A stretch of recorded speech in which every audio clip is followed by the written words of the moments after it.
এই 30 লক্ষের হিসাব করে যারা যে এইখান থেকে এত লক্ষ এখানে মাইগ্রেট করছে যারা আছে তাদের পরিবারকে খুঁজে বেনিফিট দিতে হবে, এবং তারা লিভিং ফ্রিডম ফাইটার আগে তাদেরকে বেনিফিট দিতে হবে, তাদের সন্তান সন্ততি তাদের নাতিপুতিকে দিতে হবে। সেই ব্যবস্থা করতেছে, সেদিকে রাষ্ট্র যাচ্ছে না কেন? বাংলাদেশ পাকিস্তান থেকে আলাদা হয়েছে ইন্ডিয়ার অংশ হওয়ার জন্য না, এইটা আমি মনে করি বাংলাদেশের মানুষের বড় অংশ এইটা মনে করে। কিন্তু যখন এইভাবে করেন কোনো কিছু বিরোধিতা করলে যে এইটা হইলে পাকিস্তান পন্থী, দ্যাট আই ক্যানট এগ্রি। ওইটা হইলো বিজেপির হিন্দুত্ববাদীর শিখানো আওয়ামী লীগ ভার্সন। ওইটা এদেশের মানুষ আমি মনে করি ম্যাক্সিমাম মানুষ এইটার সাথে একমত হবে না।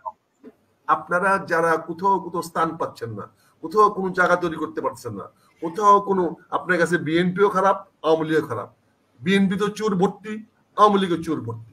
তা আপনারা চোরের বাইরে যারা আছেন তারা একটা প্ল্যাটফর্ম তৈরি করেন, আপনারা দ্বারা দেখি দুজন লোক আপনাদের সঙ্গে আছে কিনা। কিন্তু জামাত কি পাকিস্তান বন্ধী না? এবি পার্টি কি পাকিস্তান বন্ধী না? বলেন, আপনাকেও পাকিস্তান বন্ধী বলছে? আপনি এগুলো করেন না, আপনি না করছে কি? আপনি পাকিস্তান বন্ধী, আপনি কে বললো? আপনাকে যদি কেউ বলে পাকিস্তান বন্ধী তাহলে বলতো, আপনাকে আমি বলতে পারি আপনি ভারত বিদ্বেষী। আক্তার স্যার সংগ্রাম তো করতেই পারে, তাহলে ওনার আগে প্রয়োজন হবে সংবিধান অ্যামেন্ডমেন্ট করার। কারণ সংবিধানের প্রণেতা যারা তারা কিন্তু এই জিনিসটা তখন অ্যান্টিসিপেট করে নাই, এবং যে 16টা অ্যামেন্ডমেন্ট হয়েছে তারাও কিন্তু এটা অ্যান্টিসিপেট করে নাই। সংবিধানের যে ধারাটা এখানে যে আর্টিকেল, সেখানে কি বলছে? প্রজাতন্ত্রের কর্মে নিয়োগ বা পদ লাভের ক্ষেত্রে সকল নাগরিকদের জন্য সুযোগের সমতা থাকে। 29(1) বলেছে কেবল ধর্ম, গোষ্ঠী, বর্ণ, নারী পুরুষ ভেদ বা জন্মস্থানের কারণে, রিমেম্বার জন্মস্থানের কারণে। আমরা একটা হিসাব দেখলাম, কে জানি বলছিল, কাদের সাহেব নাকি, যে কোন কোন জেলায় নাকি তারা সরকারি কর্মকর্তা সুযোগই পায় নাই। তো আর নারীরা নাকি কম আসছে। তো এই নারীরা বা যে এলাকায়, তাহলে আপনার ইয়ে কি বললো, কনস্টিটিউশন কি বললো? কনস্টিটিউশন দ্য হাইয়েস্ট ল, জন্মস্থানের কারণে। তো আপনার জন্মস্থান হলো এক জেলায় শেষ করেন না ভাই। জন্মস্থানের কারণে কোন নাগরিক প্রজাতন্ত্রের কর্মে নিয়োগ বা পদ লাভের অযোগ্য হইবেন না, তাহলে হবে না, সেই ক্ষেত্রে প্রদর্শন করা যাইবে না। তাহলে বৈষম্য করতেছে কে? অযোগ্য তো হবে না, সে বৈষম্য হবে না, তাহলে কি হচ্ছে? তো এক জেলা থেকে যদি 100 চান্স পায় মেধাবী, 100 হবে, আর কোন জেলা না পায় সেটা হবে না। সেটা ওই সৈনিক, বিডিআর, বিজেপি, পুলিশ, সেইখানে আপনি ডিস্ট্রিক্ট ভাগ করে দেবেন। সেটা তো না। এইটা পরিবর্তন করতে পারবেন, গাইড জোরে আপনি কিছু করতে পারবেন। আমার সামনে এই মুহূর্তে সংবিধানটা নাই, সেখানে যারা অনগ্রসর শ্রেণী তাদেরকেও অগ্রাধিকার দিতে হবে, ওটাও তো লেখা আছে পরের সংবিধানে। পরেরটা সেটা হলো থার্ড,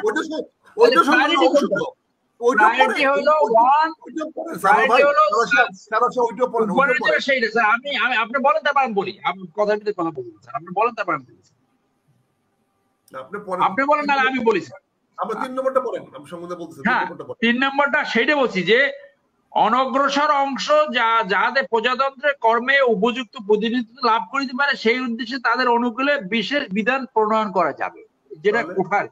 তো এটা মুক্তিযুদ্ধ কোথায় বলছে? অনগ্রসর কি বলতে মুক্তিযুদ্ধ কোথায় বলছে? তো এখন আমি যে উদাহরণটা দিলাম, ওই যে বাংলায় 20 আর ওইটা আমি ওই কোঠার জন্য বলি না, ওইটা বলছে নেতৃত্বের কোয়ালিটি। যে নেতৃত্বের কোয়ালিটি কোন জায়গায় আছে, কারো কাছে এই 2 সেপ্টেম্বর অনেক বড় নেতৃত্ব, আর কারো কাছে। এখন আমি বলি যে আপনি যখন এই ধরনের কথা বলেন যে 30 লক্ষের ভিতরে সব হিন্দুরা মারা গেছে বেশি, বাংলাদেশে কি একজনও শহীদ নাই? একটা শহীদ কি বললাম? বেশিরভাগ আর আচ্ছা বেশিরভাগ গেছে, বেশিরভাগ গেছে,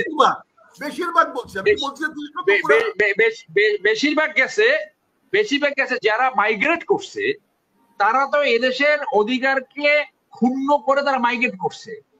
তো সেইটা তো হিসেবে আসবে যে এই ইন্ডিয়া যেহেতু হিন্দুদেরকে মাইগ্রেশন অ্যালাউ করছে, তাহলে যারা এই 30 লক্ষের হিসাব করে যারা যে এইখান থেকে এত লক্ষ এখানে মাইগ্রেট করছে যারা আছে তাদের পরিবারকে খুঁজে বেনিফিট দিতে হবে, এবং তারা লিভিং ফ্রিডম ফাইটার আগে তাদেরকে বেনিফিট দিতে হবে, তাদের সন্তান সন্ততি তাদের নাতিপুতিকে দিতে হবে।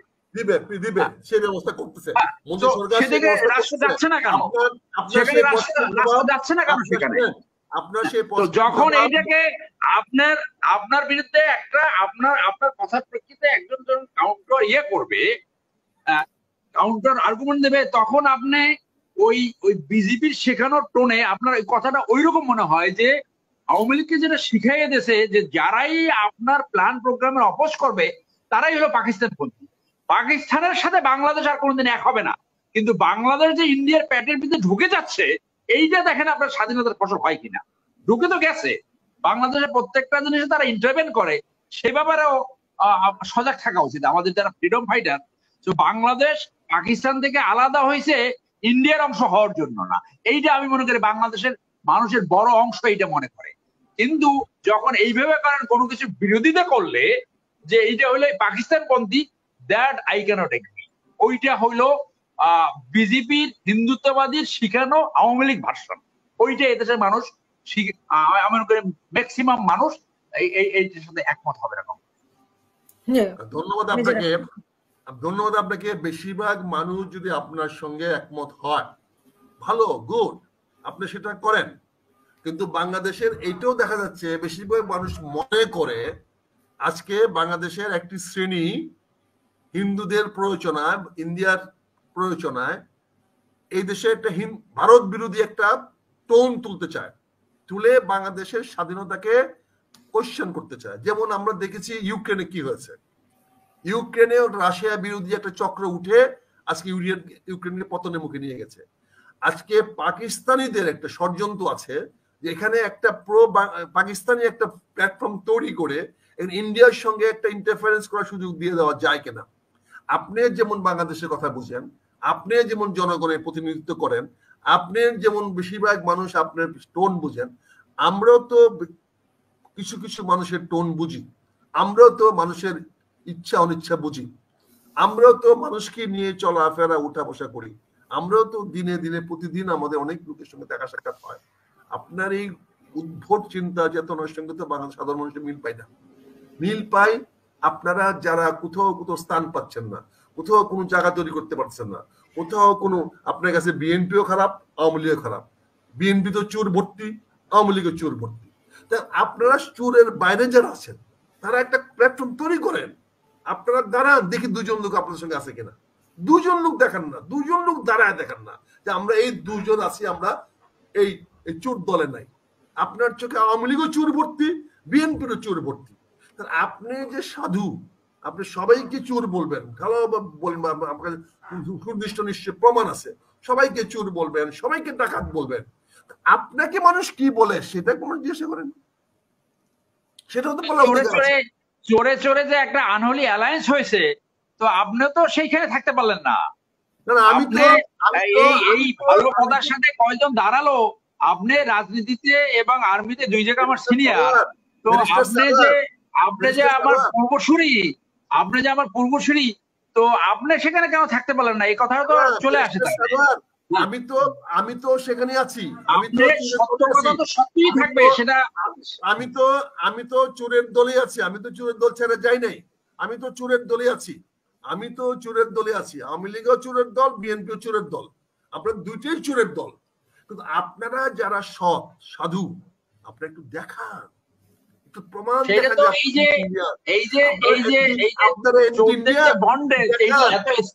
এখানে তো কেউ দাঁড়াতে পারছে না, যার জন্য জনগণ রাষ্ট্র ছাপার করছে জনগণ রাষ্ট্র। একটা দুর্নীতির বিচার এখন মতো হলো না, ফাইনালি একটা দুর্নীতির বিচার হলো না। এই যে আনহোলি অ্যালায়েন্স, সেখান থেকে কিভাবে দাঁড়াবে? হয়তো কোনোদিন দাঁড়াবে, না হলে দেশ এইভাবে চলবে। তার মানে সত্য তো অসত্য হয়ে যাবে না। সেই জন্য আপনি সত্য বলতে পারবেন না, আপনার সাথে কয়টা লোক দাঁড়ালো, that is not the question. Question হলো আপনি চোরকে চোর বলেন কিনা। ব্যারিস্টার সারোয়ার, আপনি বললে আপনি অন্যকে বলতে পারবেন, সেটা আপনার স্বাধীনতা। আপনাকে কিছু বললে স্বাধীনতা হবে না, বলা যাবে না। এই মানসিকতা বেরিয়ে আসতে হবে, এখানে আসতে হবে। না, সেরকম তো কোনো কথা হয় না যে আপনি বললে আপনাকে বলতে দেওয়া হবে না বা বলা যাবে না, সেরকম কোনো কথা হয় না। এটা তো আপনি নিজে থেকে বলতেছেন। আপনি বলে শেষ করেন, তারপর আমি বলবো। বলে শেষ করেন। হ্যাঁ, আমি তো সেটা নিজে বলছি। এই যে মতের ভিন্নতা হইলেই পাকিস্তানপন্থী, তো আজকে বাংলাদেশে আমি নিজে একটা রিড করেছি, বাংলাদেশে বিভিন্ন পত্রিকার রিপোর্ট অনুযায়ী 10 থেকে 15 লক্ষ অবৈধ নাগরিক কাজ করছে, যেখানে ইন্ডিয়ান হলো 90%। সেটার ভিতরে কথা হলে পাকিস্তানপন্থী হয়ে যাবে। বাংলাদেশ থেকে আদানি বছরে 10,000 কোটি টাকা নিয়ে যাবে, সেটা বললে পাকিস্তানপন্থী হয়ে যাবে। Fine, well, that is your statement, I cannot agree with that. আপনাকে কেউ বলছে আপনি পাকিস্তানপন্থী? আপনাকে বলছে পাকিস্তানপন্থী? এই যে বললেন যে যখন কাউকে মুক্তি দেওয়া হয় তখন তারা পাকিস্তানপন্থী, এটা তো আওয়ামী লীগ ভাষ্য। না, আপনাকে বলছে পাকিস্তানপন্থী, কিন্তু জামাত কি পাকিস্তানপন্থী না? এবি পার্টি কি পাকিস্তানপন্থী না? বলেন, আপনাকে পাকিস্তানপন্থী বলছে? আপনি এগুলো করেন না, আপনি না করছে কি? আপনি পাকিস্তানপন্থী, আপনি কে বললো? আপনাকে যদি কেউ বলে পাকিস্তানপন্থী তাহলে বলতো।